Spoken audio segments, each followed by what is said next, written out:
have to pay attention to how much Jesse talks, so. You guys want to keep track of how many times he says long story short, and then it's not short.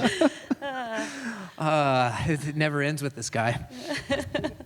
Awesome. So I think we're going to start out with just brief intros for everybody. You want to go first? Hey everybody, I'm Jared Peterson. I'm one of the co-founders of Cairn with Rob Little. I think everybody in Bend, Oregon knows who Rob Little is. We started Cairn in 2014. And Cairn was really built to be what we like to call a creative commerce company in the outdoor industry. And then in April of this year, we were acquired by a company, long story short. A company called Pocket Outdoor Media is bundling a bunch of different services, utilities, platforms into one membership platform. They acquired Outside Magazine and rebranded as Outside, and then following that acquisition, we were acquired as well. So now part of Outside, on the personal side, married, I have 3 little girls. We've been in Bend for about 6 years, and yeah, I think that's it. Jesse Thomas, Picky Bars. Thanks. Yeah, born and raised here in Bend. My wife and I met on the cross-country team in college. We started a company together 10 years ago called Picky Bars. It was, she started designing energy bars for my burgeoning triathlon career at the time. We both were raced and competed professionally, like internationally, around the world, while we built a company primarily on social media, Twitter and Instagram and everything else. I started working full-time in the company 3 years ago, and then we just sold in May to Laird Superfood, who some of you that are local here might be familiar with, a company based in Sisters that was also founded by professional athletes and an entrepreneur. And we have 2 kids, and love it here in Bend. Awesome. Justin Johnson, previous founder and CEO of LeadMethod, now Revelize. We started the company in 2015 and raised an initial round then from companies Cascade Seed Fund, Portland Seed Fund, other folks in the Oregon area. In 17, we won the growth stage of BVC. Super exciting, brings back great memories being on this stage here. And August of this year, we were acquired by TA Associates, large private equity company, and they created a company called Revelize, where they were rolling up, I think they're up to 10 companies at this time. So great story, incredible journey, employees all here in Bend, and yeah, excited to talk more about it. Awesome. So we're going to get the most exciting question, I think, out of the way first. For each of you, is the exit the end goal? I can start that this time. It depends on the situation. If you raise institutional capital, it is absolutely the end goal. We raised close to $2 million from some incredible investors, and the window that I was always told was sort of 5 to 7 years, and they want a return on that. I know that companies have gotten creative with that in a number of different ways, but that was our goal, to build hot and fast, do what we needed to get to a point where we were valuable at that window. And that was the track that we went. We hit right 5.5, 6 years, and then we found an M&A firm to take a process through. So that's what we did. That's not always the case for other businesses. Yeah, we had maybe a little bit less, well, maybe it's more conventional, maybe it's less conventional. Our company started as just like a project. Like I said, it was like in our home kitchen. There wasn't really like, ironically, I just finished business school, and I never created a business plan for Picky Bars. It was just this side thing that we had going that was kind of fun. It was interesting for me professionally, and fun for my wife and I and our other co-founder. And like I said, we were juggling it with full-time jobs really throughout the entirety of the existence of the company. So I always kind of thought that we would build our company, in my mind, to something that was just maintained and sustained in the community.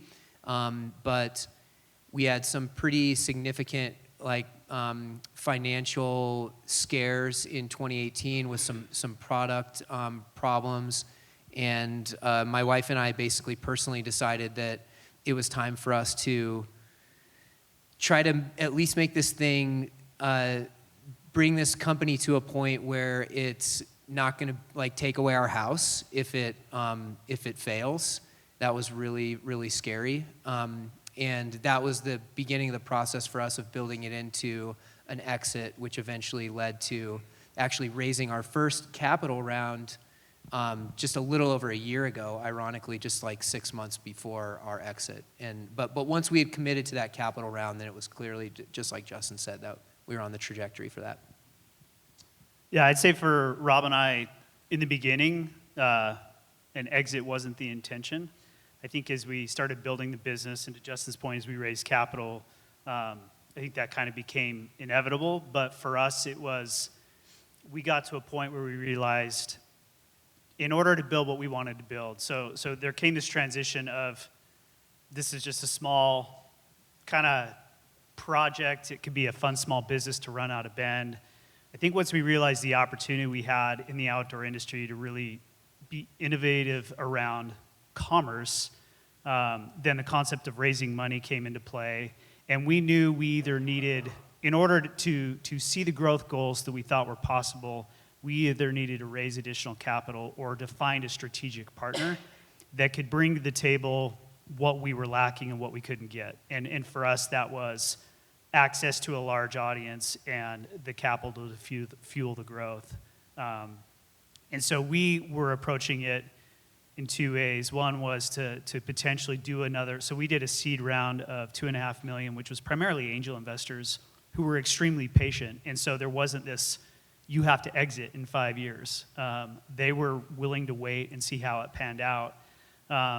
But after that, it was, we either need to do another round of financing, larger round of financing, or find that partner. And whichever pans out and helps us hit the goals we're trying to hit, then that's where we would go. And it turned out that Outside ended up being kind of the dream partner in terms of what we needed to build what we had originally envisioned. So, How did you find them, or did they find you? So for us, we started in 2019. We realized, okay, we've either got to do a Series A round of financing or find a strategic partner. And kind of the impetus to that was we were financially healthy, but 2015 and 16 were what I would call the golden era of paid social advertising, and that had ended. And so our customer acquisition costs were going up, and we needed to be able to economically grow the company, efficiently grow the company.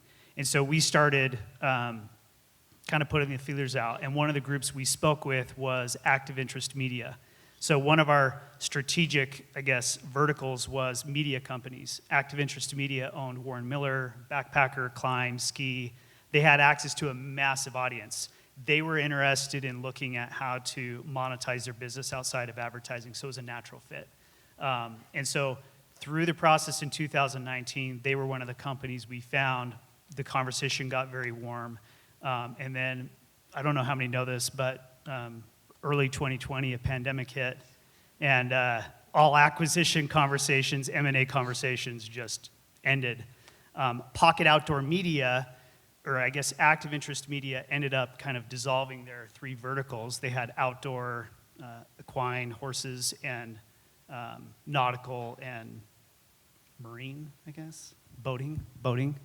And Pocket Outdoor Media ended up buying all of the outdoor pieces of Active Interest Media. And so those that were still there created the introduction, and it went from there. So I'd say it was kind of a little of both for us. What about you, Justin? How'd you find your partner? Yeah, that's an interesting one. It's seems like folks using some of the databases online, once your revenue meets a certain point, everyone just seems to be knocking and calling constantly. And private equity companies, strategics. And then when you start listening to those conversations a little bit, and that happened for us a couple years ago, we had some strategics lean in pretty far, And we were listening, and we ran a little bit of a process and decided, no, it's not time. We need to keep going, keep building. And then, obviously, the pandemic hit, and it emotionally affected all of us, right? Like, whoa, our business did fine. But when we came out of it, there were a lot of conversations about all the cash that had been built up from private equity companies and investors and all sorts of things, because they couldn't deploy it in the last year. And we saw that and had a couple other conversations, and then we went out and found an M&A firm to run a true process. And for those out there that are thinking about it, it was a game changer for us. I sort of make the analogy of selling a house by yourself sometimes for sale by owner. Like, okay, people take it seriously, but when you have a broker come in and really work it and can put you on stage when it matters is the part that I really appreciated. So our firm out of Seattle did a phenomenal job. We ran a process. I think we started with 170 strategics and a bunch of private equity companies, and then it just started going and going. And I do believe through that process that the multiple was much better than we could have gotten just by those inbounds. Those guys definitely leaned in, but then they realized they had to compete with others. So it worked out for sure through that process. And Jesse, did Laird find you, or did you find Laird? They found us. We, like I'd said, a little over a year ago, we raised our first investment round. We raised $2 million from Village Family Capital, who I'm sure some of you guys know. And we were kind of like off to the races, really. Like, it was the first time we had ever raised capital. We had grown about 48% during that year, largely direct to consumer, really strong business model. And I was to be perfectly honest, like really excited to accelerate the business with capital behind it for the first time. And it was just like 2.5 months later that Paul Hodge, the CEO at Laird Superfood, who I had gotten to know because we were both local business owners, called me up and was like, hey, we just went public. We've got a bunch of capital. We want to invest some of that in an acquisition or two eventually to expand our product lines. And we really like you guys. Good direct-to-consumer business, product line that overlaps, mission, vision, values that overlap, local. I mean, it was kind of like by the time you kind of put all the all the boxes, it was kind of just like it was almost like a no-brainer.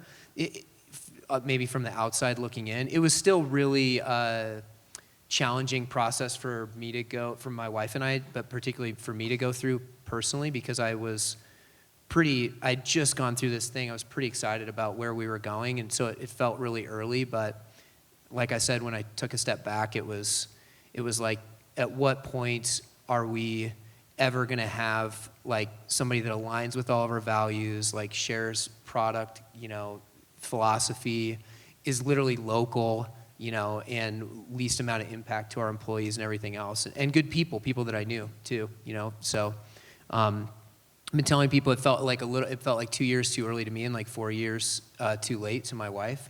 So we kind of like met in the middle on it a little bit. Awesome. So was it as hard as everybody says it is? Jared?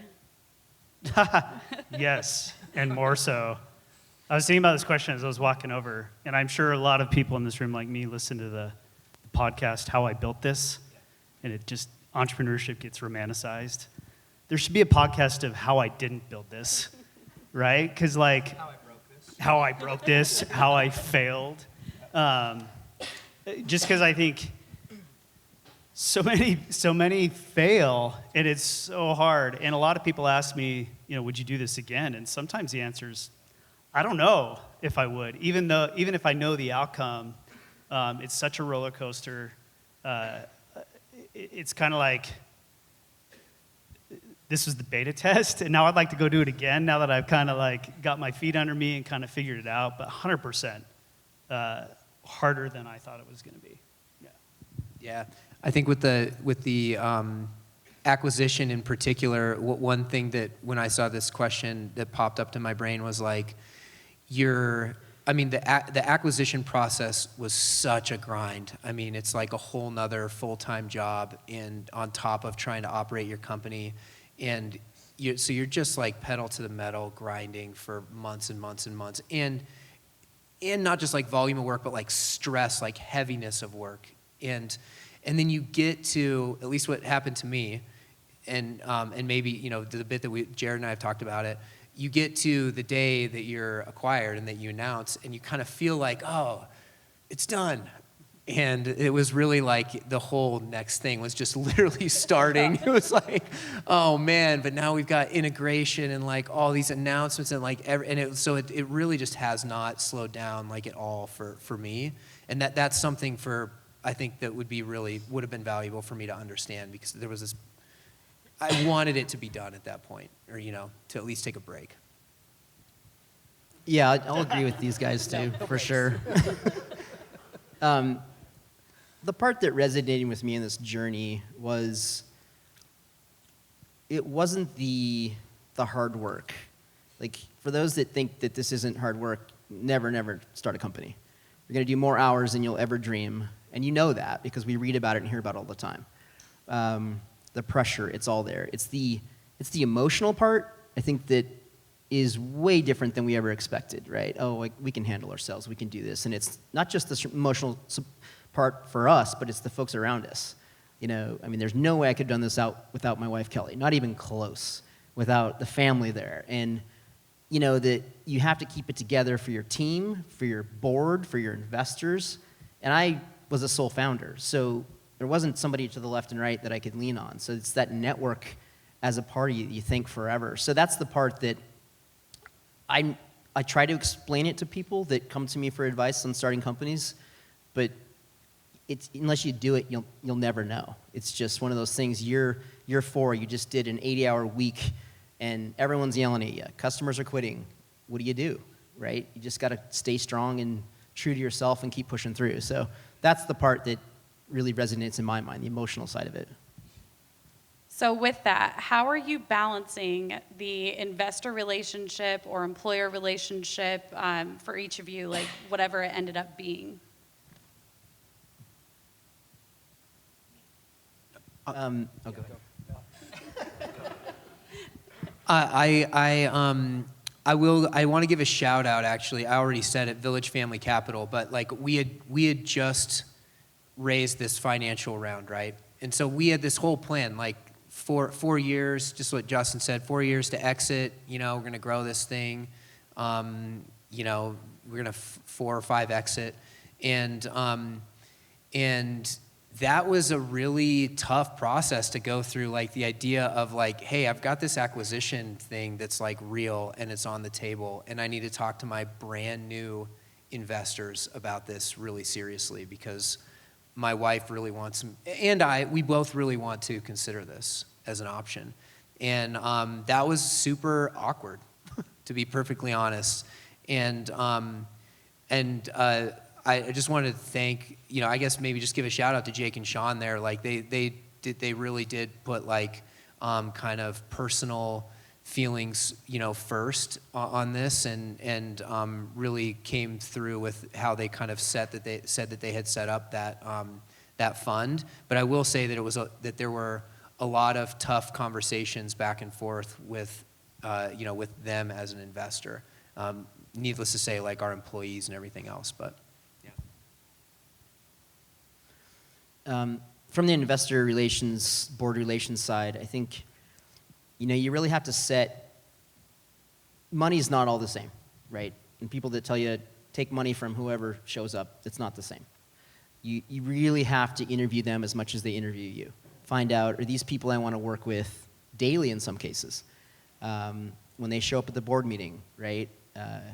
You know, you never make excuses, you just keep trying new things if some things don't work. That was always my rule. Never make excuses, just keep pushing forward and giving people data to keep working hard and keep trying new ideas. And investor relations, like, you've got to be on the same page. You've got to set the rules, especially early on. I remember my first board meeting and just said, look, you know, no surprises. You're going to know exactly what I'm going to say before I say it in this board meeting. If you have any questions, talk about it ahead of time. So build that relationship, because it really, really matters.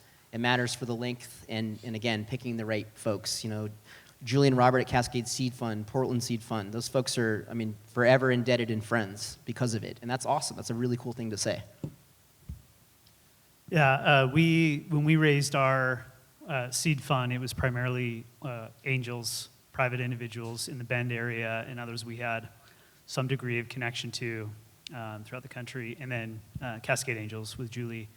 And honestly, feel super fortunate. There was never a scenario where there was an uncomfortable relationship or a desire for us to do something else other than what we were doing, and complete support, and most of all, patience of recognizing that, you know, for angels, they're playing the long game.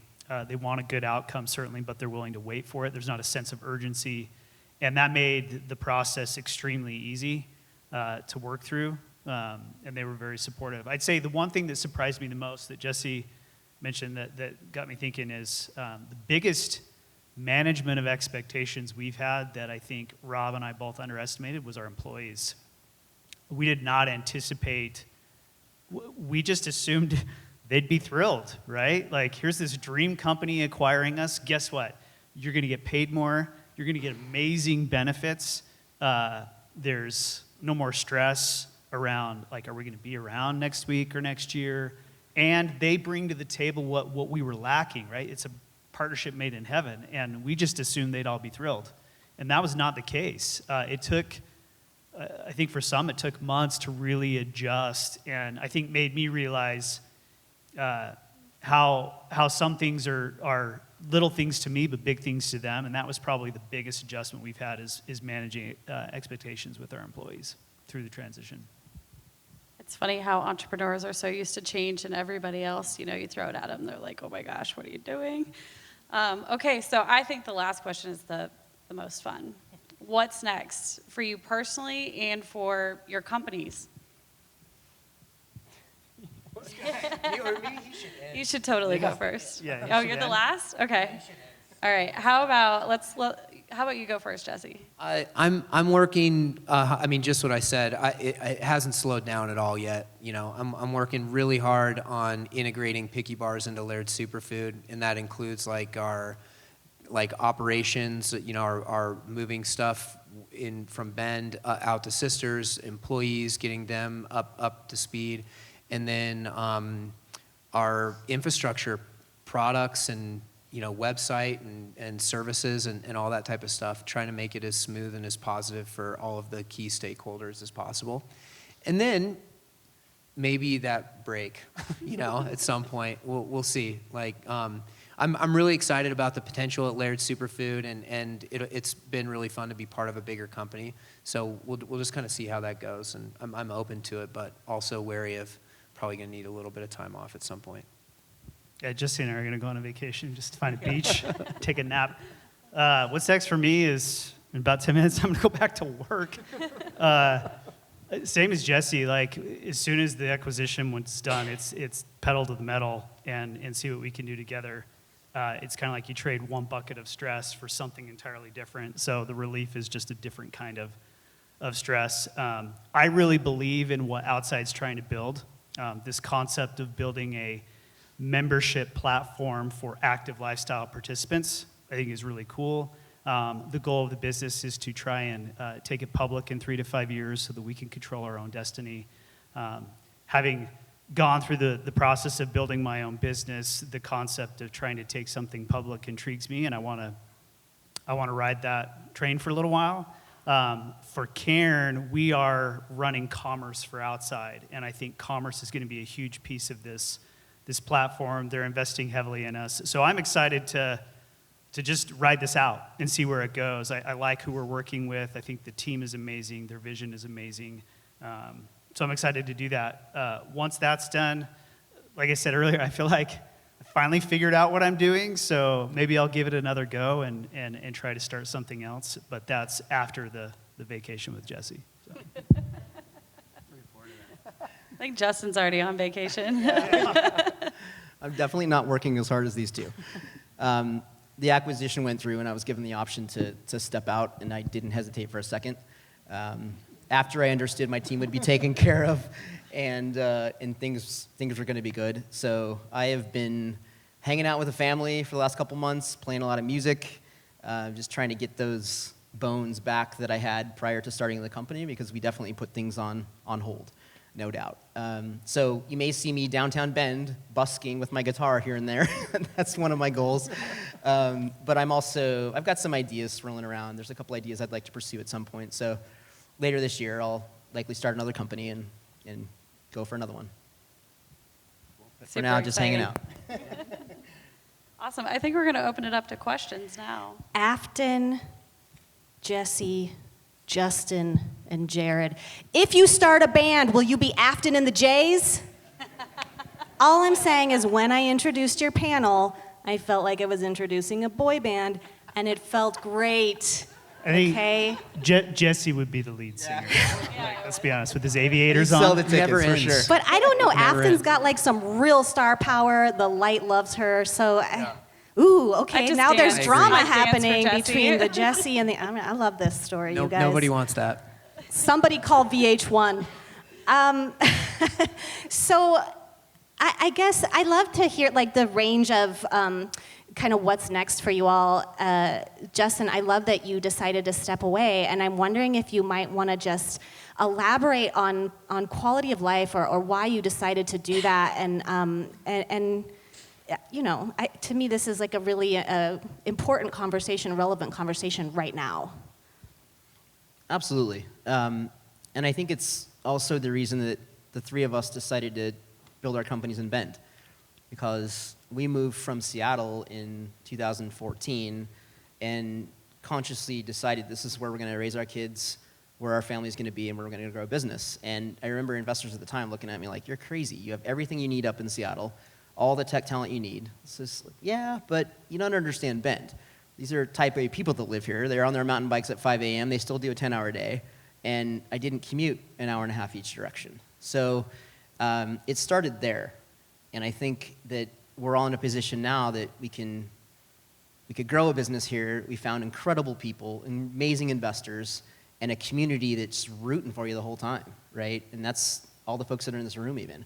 And then once things turn to the next chapter, it's all just in our backyard, Yeah, right? So absolutely. that's what's special about this place for sure. Yeah, good for you and congratulations. Okay, we have a question from the audience. What role did having your intellectual property protected play in the valuation of your company upon exit? I can go real quick. We have, well, the only intellectual property that we have is trademark brand, basically. That's the only IP you really kind of ever have in food, unless you're doing something really, really specific. And that was hugely, hugely valuable. I mean, I think it's what drove our multiple and you know the value that we ultimately created, because it created a lot of external or internal markers that showed that the brand was valuable, customer loyalty, retention, lifetime value. So those were the markers that our acquirer was looking at. Yeah, the brand is so strong, so makes sense. The IP for technology is really difficult, especially a small software company. You just, after Amazon and Microsoft take all the patents, you have very little left. So for technology, you have to race ahead, burn it hot and fast. I think our IP were our people, right, which created our brand. So when folks understood how great our technology was and how great our people were, that's when you have that competitive advantage. But outside of our brand, I mean, we didn't have any IP either. It's just the people and an awesome product. That's great. Yeah, same for us. I mean, really the value was the expertise we developed over the last 7 years that was all in my head and Rob's head and our team's head. There was nothing unique to what we were trying to do. We had just developed the niche in how we built it, so. Let's see the next question. Are there any regrets of exiting versus setting up legacy company? Setting up like a what? Setting up legacy company? Oh. Jesse's legacy will live on forever. No, for me, the hardest part is letting go of a brand you built, right? Like for Cairn, I'm really proud of the business we built, but the brand along with it. And we're in the process of phasing that brand out. So there's part of you that's kind of like letting your baby die is really tough. I think the thing that balances it for me is that what we intended to build when we set out to start Cairn, we are still building. So a little bit, but for me, this is the path to building what we wanted. So I feel more excited than disappointed, for sure. I'll just echo that. The brand part is like something I've come to terms with over the last like 6 months, and it really is like, you know, not to make it more dramatic, but it's kind of like the 7 stages of grief. You know, you go through it a little bit, and you feel all those different stages, and I'm at the acceptance point now, and I really like kind of am looking at it more as like this positive, really dumb analogy that I'm just going to use is we're like the show Friends, right? we had our 10-year run. It was really fun. We had a lot of ups and downs. We had a lot of great customers, great products, and now we're like, you know, we're moving on to, like, some of us are doing spin-offs and whatever else, you know, but it doesn't, the fact that it's largely changing doesn't diminish this great thing that we all experienced, and that's kind of where it sits in my head now as I look forward to the next phase. Are you Joey or Chandler? I was going to ask the same thing. Phoebe. He's Phoebe? Phoebe. You're Phoebe. He's Phoebe. Yeah. And I think to cap that off, it was in the plan to exit. It wasn't going to be a legacy 20-year-old business. I think that our brand will go away. Saying goodbye to, you know, friends, employees that you see every day, the office, the culture, everything that we worked so hard to build was definitely difficult. But I'm really excited to see what the team does in the future. Like, that experience from the beginning was invaluable for me, and they tell me the same. So, you know, take off like a rocket ship and fly at this point. I'm really excited to see what they do next. I just can't wait to see if you're going to be playing Jewel songs downtown on First Friday. I'm just not sure what to expect. Let's see. It looks like we have another question. How did you stay ahead of competition in absence of IP? How did you stay ahead of competition in absence of IP? So you didn't have anything, or you didn't have something super original. So how were you setting yourselves apart? For us, we were the first. So we started with a subscription box. There was nobody else in the outdoor industry doing what we did. The subscription box industry has a bit of a stigma to it, and I think it's really hard to get above and beyond, you know, 100 to 200 shipments a month. Once you get past that, it gets extremely complex, and I think we were able to stay ahead because we have a Rob Little running the operational side. Like, he's a mad scientist, and we developed an expertise that I don't think others could replicate. Then what we did from there is we said, well, what other things could we do? So we built an auction site that is different from any other auction site I've seen. We took the Stitch Fix model and said, how could we apply that to the outdoor industry? So we created the industry's first try before you buy program that allows you to take apparel and hard goods home, literally use them for 2 weeks without buying, and figured out how to make that an economic sustainable model. So for us, it was a little bit of first mover, and then just constantly thinking through what else can we do that's not been done, and let's be the first to do it. For us, when we created that energy bar, it was definitely nobody had ever thought of that before. It was amazing. There was zero competition. It was just like, wow, food bar. This is gonna sell like crazy. It was a really dumb industry to get into, honestly. Dumb category, one of the most competitive, like, in the world, I guess. And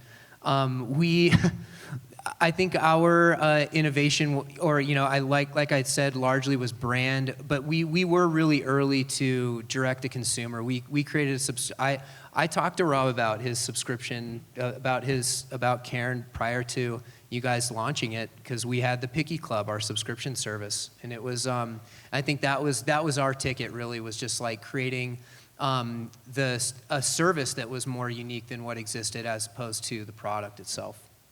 You also did a nice job of interacting with your community and supporting community in a variety of ways, so compliment you on that. Thank you. And I think to add to that, it's I think sometimes companies that have IP, I'm not saying they get lazy, but they rest on the assurance that they'll be fine. I think companies that don't the hustle is just multiplied. And I remember the days when I'd look at a sort of a pleasure reading book, and I'd think, well, that'd be great, fiction book. And then I'd realize, somebody else is thinking through this model. We were the first to market too. But act like people are always chasing you. You have to. Otherwise, you're just going to get complacent and stale. And so you put that pleasure book away for a while, and you go right back to what you're doing, and keep just pushing your own mind and involve people that are smarter than you, hire smarter than you, get advisors and investors that are smarter and better, more knowledgeable at that space, and just keep learning. And that to me is IP, right? Never settle and just keep racing. Justin, you are so awesome. I really like what you have to say. I'm glad somebody does. This is your day. This is your one chance. So if you could do something in a different industry, what industry would it be? Say candles.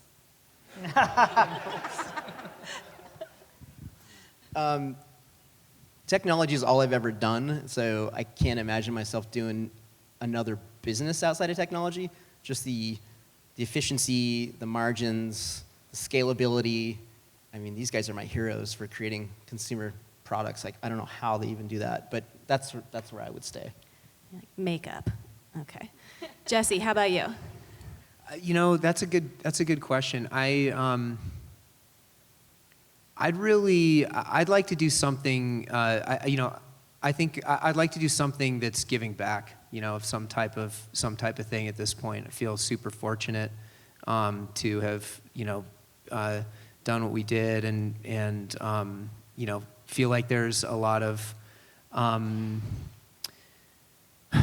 groups out there that don't have the opportunity that I did, and I'd love to find a way to support those groups in entrepreneurship or otherwise. So I think as I look kind of next phase down the road, something like that is really appealing to me. It's awesome. Organic energy bars, for sure. Yeah, all right. Ripe with opportunity. I don't know if there's one thing where it's like, oh, I've always dreamed of doing that. I think in the 7 years we've been building Cairn, there's two areas that I think there's a lot of opportunity. One's on the shipping and logistics side. With everything that's going on and the supply chain issues, with the way the pandemic has advanced, like digital transactions and commerce. So rather than going to the brick and mortar store, you're going online. Like that's accelerated so much, and I think it's created a huge constraint, and I think that presents a lot of opportunities. And just with all the inefficiencies we've seen shipping millions and millions of products, I think there's a lot of opportunities there. And then the other thing I've seen dealing with physical product is just the amount of waste that goes from getting a product from factory to port and then distributed. I think there's a lot of opportunity there to not only build a good business, but do something that has a positive impact on the environment around us. We need those like capsules that shoot underneath the drive-thru at the bank to be like available for everyone. Best advice you received along the way, and I want to add to this question, or best thing you learned from a failure, because I think this conversation is really evolving. Failure is really excellent feedback, right? So I would say best advice you received, or most poignant thing you learned from a failure. Oh man, while they're thinking, mine's obvious. We've had, one of the things that I feel like as an entrepreneur is there were a lot of really hard decisions to make and frankly uncomfortable situations. And Will Blount from Roughwear gave me this advice that I'll never forget. He said, we had an employee we were struggling with, a fairly senior person we had hired, and it was just clear it wasn't working out. And we were trying to figure out how to navigate that. And I'm walking through it, and he gives me that smile of like, oh yeah, I've been there. I don't envy you. But he said, you have to learn to be comfortable being uncomfortable. And that really resonates with me of you can't avoid the problem. You've got to learn to be comfortable dealing with these and just go all in and deal with it. So that always sticks with me when I get into a situation. This is part of the process. This is a good opportunity for me to learn, to develop, and if I handle this well, then it'll be a positive outcome for everybody that's involved. That's great, thank you. A thing that popped into my mind, and I'm totally going to butcher it because the guy that told it to me was much more intelligent. And, Sami Inkinen, who's the co-founder of Trulia, he told me once that he basically said that, the key to success is basically how quickly can you iterate. Run up against a wall, make a decision, turn. And the reason that was so important to me is because I come from an engineering background. I really wanted to have this perfect plan and model and here's how it's all going to work out. All the variables are optimized and you can just see it, 3, 4, 5 years down the road. And that's just really doesn't exist. It's really what information can you gain in the next 90 days? And then how does that help you inform your next 90-day plan? And that was a huge change for me in the way that I thought about entrepreneurship and then also kind of facing hurdles as you run up against them as well. How quickly can you pivot? Ultimately, success isn't about the failure. It's about how quickly you pivot from it to the next thing. So That's awesome, guys. I think a couple things. Remember, my wife got me this poster when I first started, and it was taking the easy road never made for any badass stories, right? And it's you just gotta trudge through it and pick the hard way because it's often the right way. Something that I reminded myself of, tried to every day, was the word empathy. And that's for everyone that you deal with. You just never know, especially employees, right? Where they're coming from, how their day was. And it's a very different journey for them than for us, right? They definitely buy into the vision and the story, but they're not on fire. Their hair's not on fire like ours is every day. So remember, empathy was a huge thing, advice that came to me from a lot of different folks. I mean, it can't have been that bad. You all still have hair, so that's, I would say, looks really good. Well, listen, Ronnie, Bobby, Ricky, and Mike, it's been a real pleasure. Afton, Jesse, Justin, and Jared, really, truly, thank you for sharing your insights and your experiences with us, and I look forward to your first album. Thank you, guys. Thank you so Thanks for much. having us. Thanks, Affton.